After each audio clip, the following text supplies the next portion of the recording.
হর হর মহাদেব। সবাইকে শিবরাত্রির শুভেচ্ছা জানাইতাছি।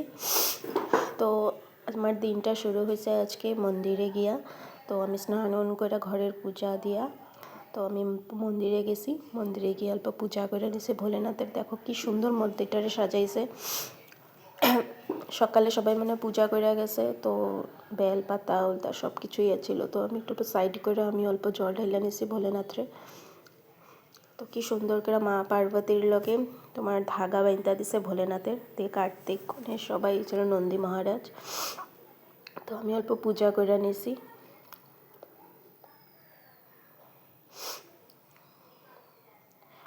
তারপরে পূজা করার পর তো ভোলেনাথের লেগা বাজার কোনো কিছু করা হয়নি। তো আজকে গেছে কি আমি আর হাজব্যান্ড বাজার করতে। তো আজকে বাজারটা মানে খালি আসলো, তো ভিড় আসলো না, তো হালকা হালকা আসলো। 2 দিন দেখা নাকি কালকেও আছে, কালকে তো মানডে, কালকেও আছে। তো আমরা বাজার করছি, কি সুন্দর সুন্দর শিবলিঙ্গ, নন্দী মহারাজ, এত ভাল লাগতেছে দেখা। তো তো আমিও একটা নন্দী মহারাজ একটা নিয়েছি, পরে তোমাদেরকে দেখামো। তো আমি বাজার উজার করে নিছি।